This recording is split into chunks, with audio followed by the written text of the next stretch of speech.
You all well and fine? So children, today in this session we are going to learn 7th class social studies chapter 15. So I am requesting you open your 7th class social studies textbook, page number 135, and your classbook and study material keep beside you children. Okay na? So what is the name of the chapter children here? This is 7th class. Okay? Chapter 15. Part 1 children we are going to learn. Okay? And the name of the chapter is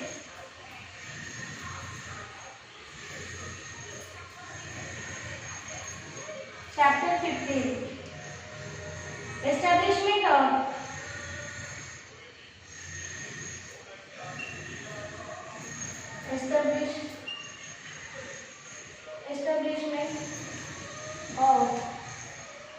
the British Empire.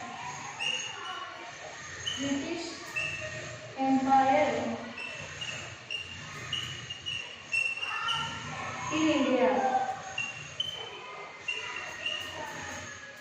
So children, I am calling your friend Afrin. She will read the lesson for yourself and you also develop your lesson reading skills like Afrin. Okay na? So Afrin, come right here. Read louder and clear. Okay na? Good morning friends. Today we read chapter 15, Establishment of the British Empire in India. East Indian Company comes to east. Aurangzeb was the last of the powerful Mughal rulers. He established the control in 1707 CE. Many Mughal governors, Subedars and big zamindars began as assessors. Half of the 18th century, did you know that the British originally came to India as small trading companies? How then they become the masters of a vast empire. In 1600, the East Indian Company acquired a character from the ruler of England, compete with the East India Company, lands from which it could buy goods to sell at higher prices.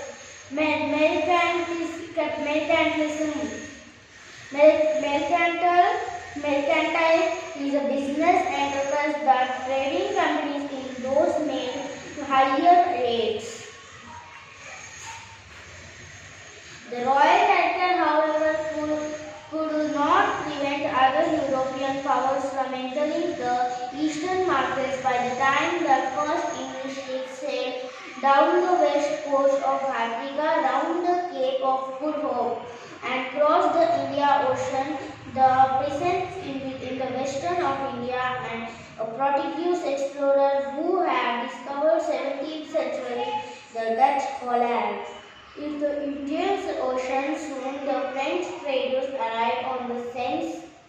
The problem was that all the companies, the fine qualities of cotton and silk, Europe spices like pepper, cloves, cardamom, and cinnamon, too were in great demand. Competition among the Europeans and at which the goods were purchased to trade were protected through the fortification that profitable trade led to intense conflict with the local rulers, armed raiders, companies to the trade in India. The English company, while traders from France companies fought against each other made efforts to drive the other away. They brought armies from England and France to help them in their fight. The kings of England and France also backed their respective companies and helped them in many ways.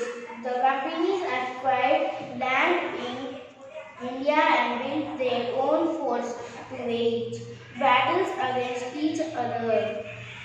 As long as the Mughal Empire was strong, it had not been possible for the European companies to establish their own. Shah Jahan and Aurangzeb had fought and after the death of Aurangzeb, the different provinces of the empire became almost respective governments, thus being Bengal, Awadh, Lucknow and Hyderabad became independent kingdoms, which only emperor as their supreme. Once the Mughal Empire broke up their chance to assert their power through the Rajas and Nawabs wanted more trade. For example, in 1964, Nawab Anwaruddin Khan of Arcot in northern Tamil Nadu sent his army to fight against everyone.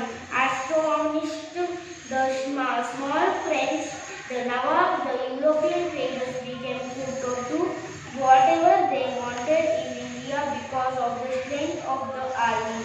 However, the European armies different from the armies of Indian rulers. In the 1700s, the soldiers of European armies more regular salaries. They also had better health parades and drills every day. With such, in these armies also became quite skilled in battle. Growing European interference in the Kingdom of India. The companies used their military trade on many occasions. When they saw involved in the fight, they would lend their rivals. But in return, the companies would from the rulers. The rulers also gifted the return for the military help. This money even more. For example, Dupleix, governor of the French East India Company, helped Muzaffar Jung to become the Nizam of Deccan. In return, Muzaffar Jung gave the French some territories near Pondicherry, gave 50,000 to the company, rupees 50,000 to the French troops, and rupees 20 lakhs and the Jagir worth 1 lakh per year to Dupleix.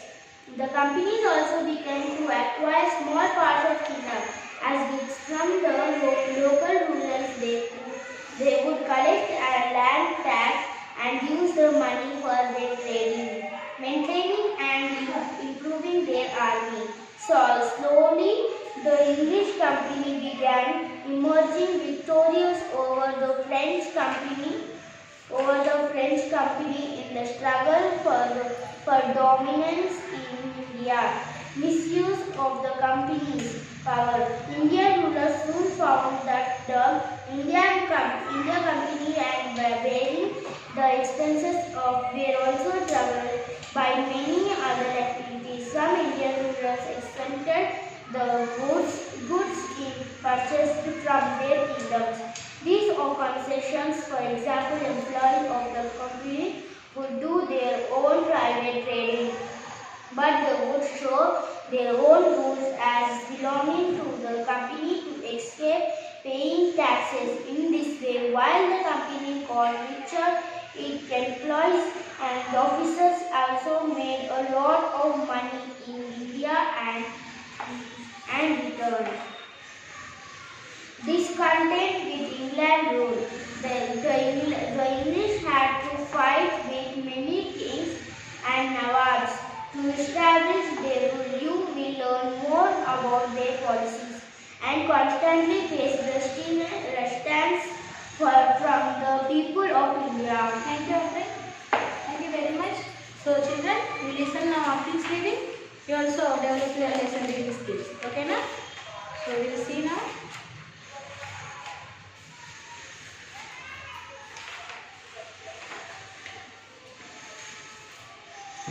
East India Company comes to East.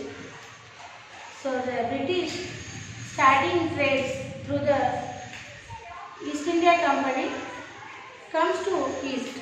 In 1600 CE, the East India Company acquired a charter from the ruler of England, Queen Elizabeth I, granting it the sole right to trade with the East.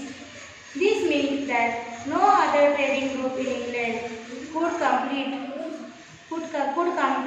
with the East India Company. With this charter, the company could venture across the oceans, looks for feud lands from which it could buy goods at a cheap price and carry them back to Europe to sell at higher prices. So East India Company, which came into the India under the Queen Elizabeth I. So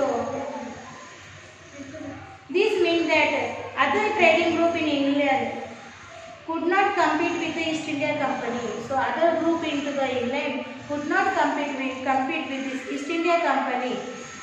And with this charter, this company, East India Company, could venture across the oceans and looking for new lands for which it could buy goods at less price and sell it into their country into the high prices. Mercantilism, see, mercantile is a business enterprise. Mercantile is a business enterprise that makes profit primarily through trades. Mercantile, this is a business enterprise, children. It is a business office enterprise which makes profit primarily through trade. Trading companies in those days made profit primarily by excluding competition, so that they could buy cheap and sell at higher rates. So this mercantile is a business enterprise and that makes profit primarily through trade, and these enterprises make profit primarily through their trade in the sense వ్యాపారం. Trading companies in those days అంటే వ్యాపారం చేసే companies పాత కాలంలో made profit primary by excluding competition. Primarily profit అంటే వాళ్ళ profit basic profit వాళ్ళు set చేసుకునేది ఫస్ట్ అన్నట్టు. అంటే దాంట్లో వాళ్ళు ఒక కంపెనీ అప్పుడు కాంపిటీషన్లో ఉంది అన్నట్టు. Okay, so that could buy cheap and sale at higher cost.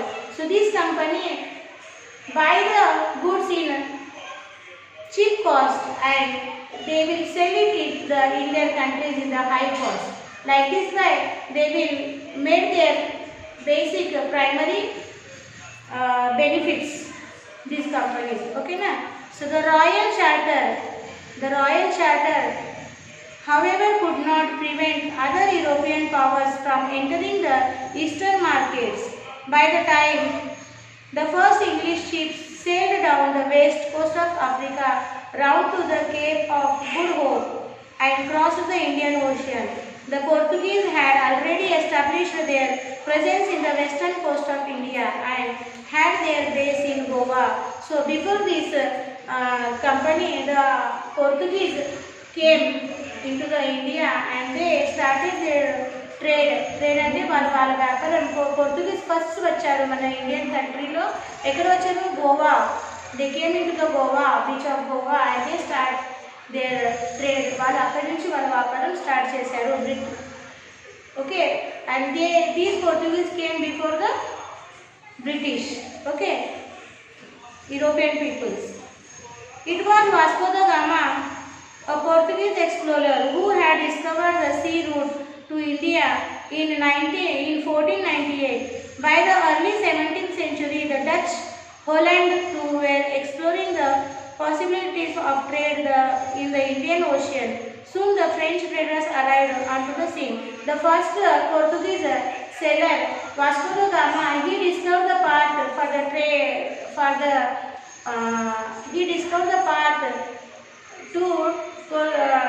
to India in 1498.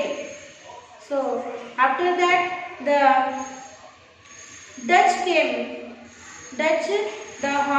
sailor Holland came and he explored the possibilities of the Indian Ocean.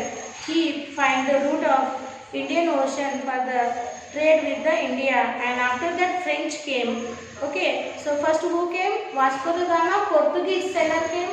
Next Dutch, Holland came, and then French came. French traders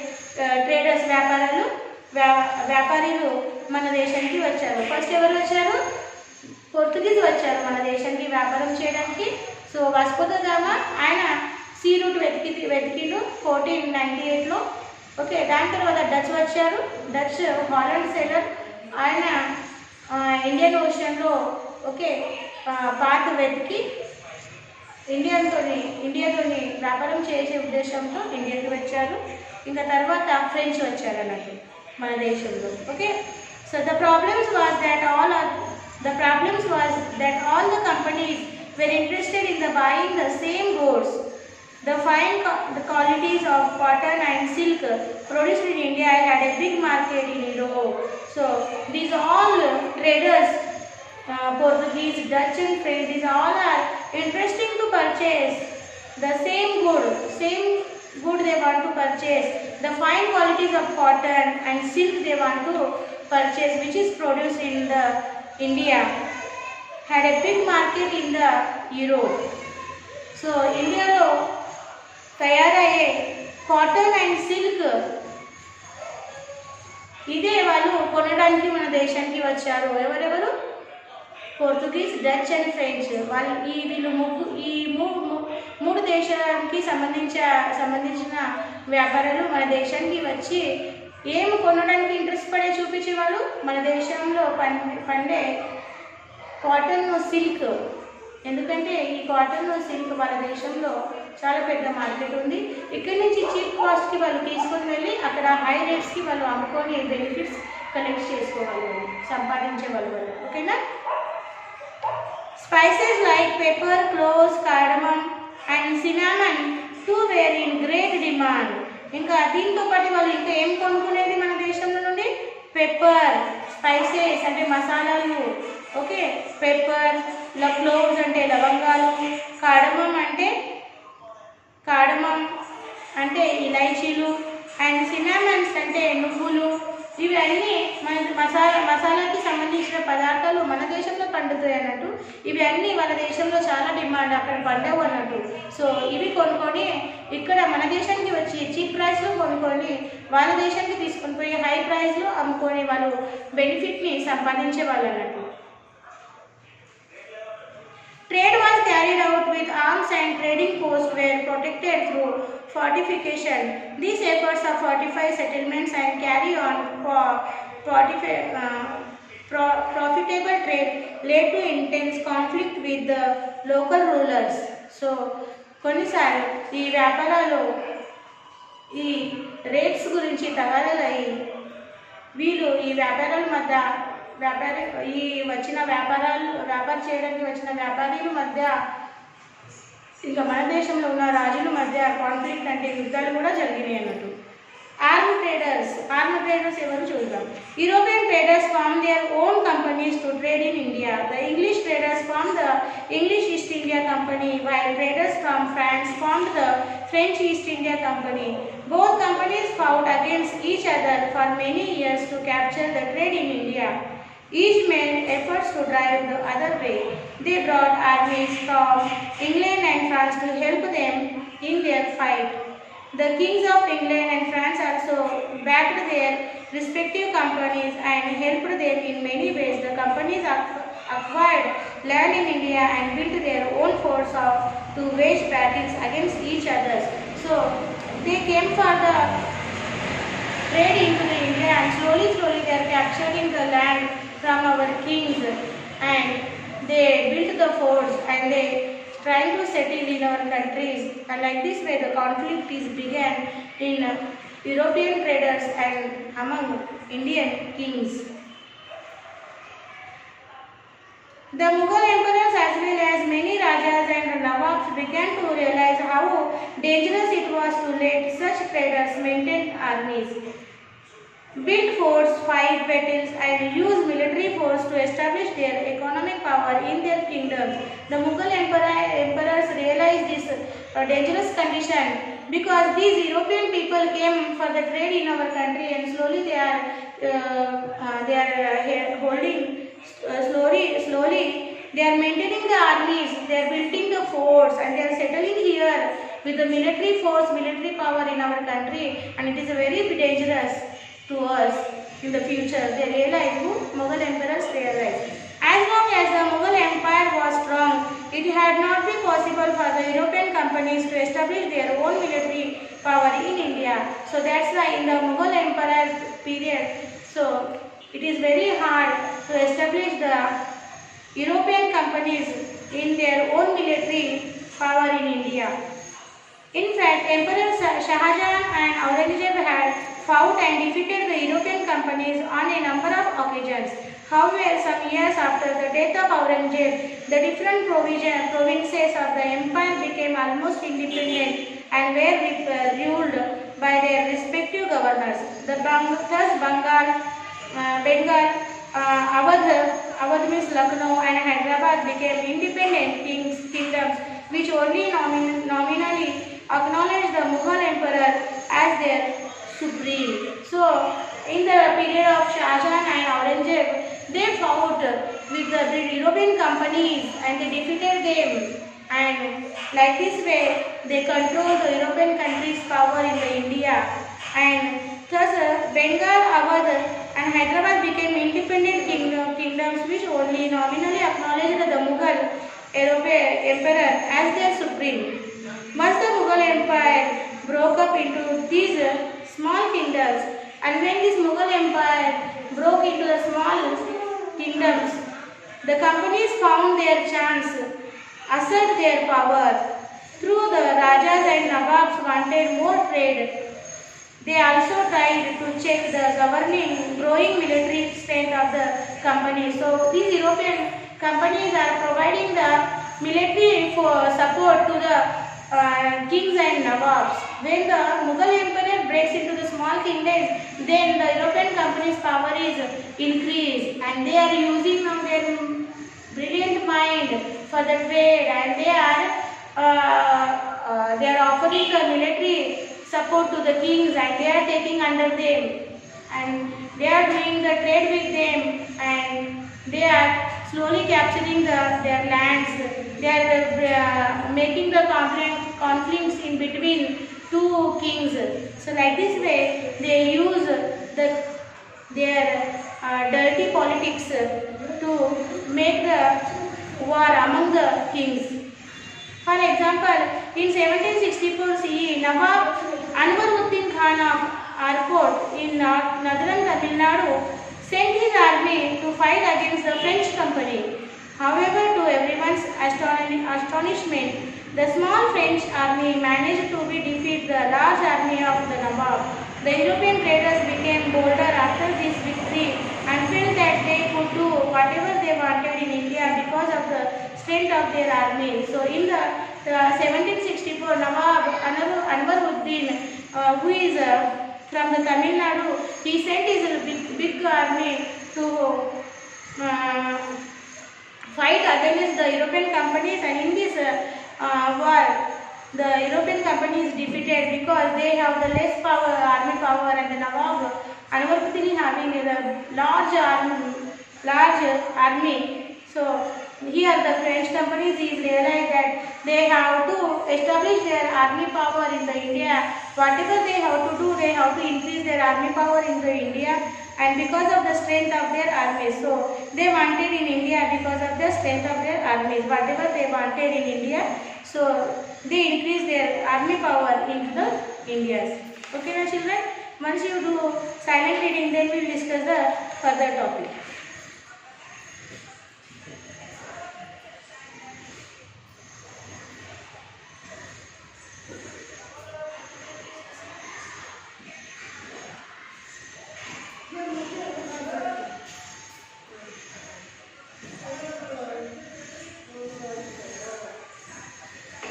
Reading is very important, children.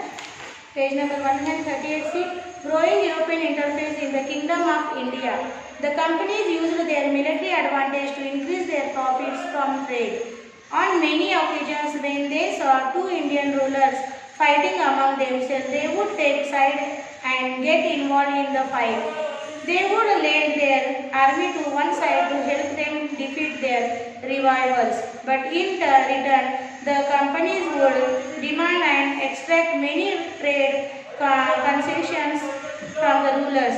The rulers also gifted the companies large amounts of money in return for their military help. This money helped the companies increase their trade even more. So children see how they use their political points in the India, British, these European countries. If they found two kings are fighting together, so they will take one king's side and they will offer him their military support.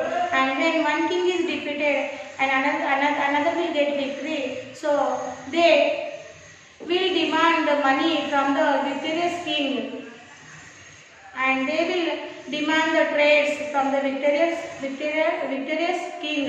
Like this way, they are increasing their money and their trade into the India, and slowly they are capturing their lands also. And the king is only for the name. The all ruling power in the hand of the European companies only. So like this way, slowly they are taking one king under their ruling power. For example, Dupleix, a governor of the French East India Company, helped Muzaffar Jung to become the Nizam of Deccan. In return, Muzaffar Jung gave the French some territories near Pondicherry and the town of Machilipatnam. He also gave rupees 50,000 to the company, rupees 50,000 to the French troops, and rupees 20 lakhs and Jagir worth rupees 1 lakh per year to Dupleix. See children, how the kings are how these European companies are making fool to our kings in the India, and how slowly they are capturing the land of our kings, and how they are establishing their power, army power in the India. For example, Dupleix, he is a governor of the French East India Company, and he is given military support to the Muzaffar Jung, to the king of Deccan, to become a Nizam of Deccan. And in behalf of that, the Muzaffar Jung given him some territories near Pondicherry and town of Machilipatnam. He given some territories, in the sense he given some lands, some kingdoms he given to the East India Company, and also he given 50,000 to the company and rupees 50,000 to the French troops and rupees 20 lakhs, and Jagir means lands. Jagir means, you know children, the taxes, the right of collecting the taxes from the villagers, okay, belonging to the kingdom. So 20 lakhs of he given 20 lakhs, and he given the amount of 20 lakhs to the East India Company, and with that he given the Jagir worth, the collecting the taxes right, Jagir worth means 1 lakh per year to Dupleix. Like this way, this European company making fool our kings, and slowly they are making their step, making their army power strong into the company in our India, and they are establishing their military power into the India, and slowly they are defeating our kings. Okay children, here we will stop children. We will read the remaining part of this chapter in the next session children. So write your Sakshi today like this. Sakshi, your class 7, subject your right social, and HW your right.